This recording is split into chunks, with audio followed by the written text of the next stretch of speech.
എനിക്ക് മുഖം നോക്കാതെ നിങ്ങളോട് കുറച്ച് സംസാരിക്കാനുണ്ട്. നമ്മുടെ എല്ലാ ടൂറിസം ഡെസ്റ്റിനേഷനുകളും വൃത്തിഹീനങ്ങളാണെന്ന് സൂക്ഷ്മമായി നിരീക്ഷിച്ച് യാത്രയിട്ടുള്ള എല്ലാവർക്കും മനസ്സിലാവും.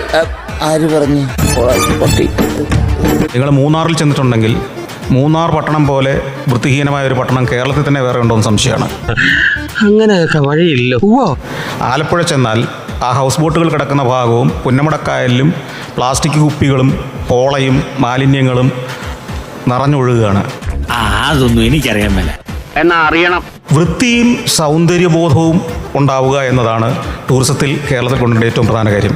ആരോട് ഇതിങ്ങനെ എത്ര വട്ടം പറഞ്ഞു? കേരളത്തിലെ ടൂറിസത്തിന് ഒരു മാസ്റ്റർ പ്ലാൻ ഉണ്ടാവുക എന്നുള്ളതാണ്. നമ്മുടെ ടൂറിസത്തിന് ഒരു മാസ്റ്റർ പ്ലാൻ ഇല്ല.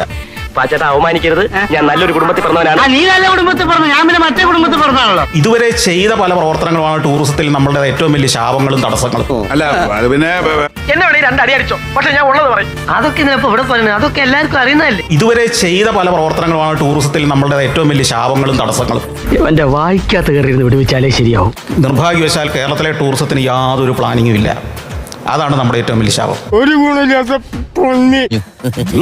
ഇവർക്ക് ടൂറിസം എന്താണ്, ഉത്സവം എന്താണെന്ന് പോലും തിരിച്ചറിയത്തില്ലാത്തവരാണ് ഈ വരുന്നത്. ഇത് എന്നെ ഉദ്ദേശിച്ചാണ്, എന്നെ തന്നെ ഉദ്ദേശിച്ചാണ്, എന്നെ മാത്രം ഉദ്ദേശിച്ചാണ്. സംശയമുണ്ടോ? ഇവർക്ക് ടൂറിസം എന്താണ്, ഉത്സവം എന്താണെന്ന് പോലും തിരിച്ചറിയത്തില്ലാത്തവരാണ് ഈ വരുന്നത്. അത് പണ്ടും അങ്ങനെ തന്നെ ആയിരുന്നല്ലോ. അപ്പൊ ഈ പോരായ്മകളെല്ലാം അവിടെയുണ്ട്. നിങ്ങളിപ്പോൾ ഇരിക്കുന്ന ഒരു ഓഡിറ്റോറിയം, ഈ ഓഡിറ്റോറിയം പണിതതും റൺ ചെയ്യുന്നതും സർക്കാരായിരുന്നെങ്കിൽ ഈ ഒരു ഫെസിലിറ്റിയിൽ നിങ്ങൾ ഇരിക്കില്ല. അങ്ങനെ ഒന്നും ഞാനും ആലോചിക്കാതിരുന്നില്ല. അപ്പൊ എല്ലാം പറഞ്ഞ പോലെ